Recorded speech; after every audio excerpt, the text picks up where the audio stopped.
Roam the New Mexico desert for centuries. Federal officials say they're threatening the environment and need to be rounded up. But advocates say they're wrong and are being needlessly killed. Well, tonight, Target 7 also roamed the desert to find the truth about the horses gone wild. Here's John Cardinelli. It's a beautiful part of New Mexico's landscape. The first time I came up here and saw wild horses, it was just took my breath away. They roam the open desert. You never want to remove the spirit from the Mustangs. Free of anything. For them to be in the wild is natural. But they also cause problems. If we did nothing, they would overrun the range. And they would eventually starve to death. They would run out of water, then run out of forage. Hundreds, if not thousands, of wild horses roam the lands here just north of Taos. The federal government says the state is overcrowded with wild horses. Advocates say they should be left alone. It takes a lot to feed a horse. So, yeah, it would certainly overrun the land. According to data obtained by Target 7, there are an estimated 272 horses roaming 28,000 acres of land owned by the U.S. Bureau of Land Management. That does not include lands owned by the state and the Bureau of Indian Affairs. And how many can the land support? 83. And there are more issues. According to state traffic data, in the wild from 2016 to 2020, horses were involved in 307 crashes in New Mexico. 2 of them fatal. 8337, have 125 here. Anybody get 30? Here in Clovis, Bureau of Land Management officials are auctioning 120 horses they rounded up in the southwest desert. Ranchers and horse lovers are making bids to buy a strong steed for as little as $125. Anybody else interested in $29.92?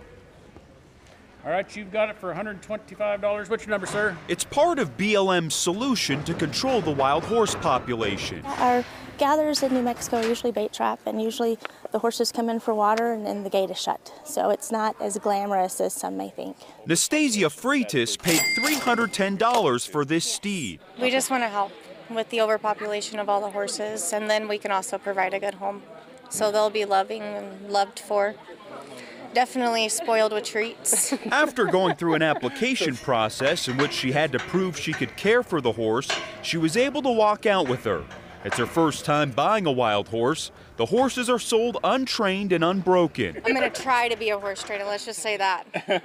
Right. She has a lot of help. Rancher Patrick Romo bought 4 horses. That cleans everything up. It allows us to use the horses that weren't being used, and it takes them off land that they were being detrimental to. Can you go any faster? Judy Barnes sometimes goes to those auctions.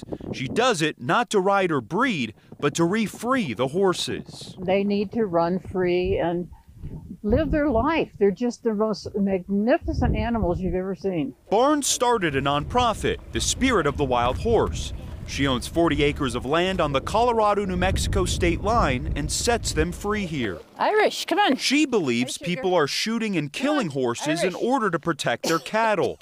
She's traveled through the open deserts of northern New Mexico and took these photos. There's one that has a bullet hole in its head. Just over this ridge is a pit filled with horse remains, and advocates tell us people are shooting horses out here on the land and leaving them to die. If the horse goes on your land, technically it's yours. Barnes led us to this pit, and we had to use our drone to see what was inside. What we found appears to be several horse carcasses. You don't make money off the horses, really. You make the money off the cattle. And so they want to have as many cattle out on the land as they can, or like here, this is alfalfa growing, so they don't want the horses in the alfalfa fields. To help fight climate change, President Joe Biden included in his budget a $16 million increase to the BLM to round up more wild horses in these 10 western states. He also restricted any federal funds from being used to slaughter horses. But advocates say rounding up horses is still inhumane, and private individuals could still take steeds to slaughter. At auctions like this, BLM caps the number of horses a person can buy at 4. We've already got 4 though, right? Barnes said she's alerted federal officials as well as state authorities in New Mexico and Colorado. We went to numerous state agencies and were told none of them have jurisdiction to investigate the killings of wild horses, nor do they keep track of how many horses roam state land.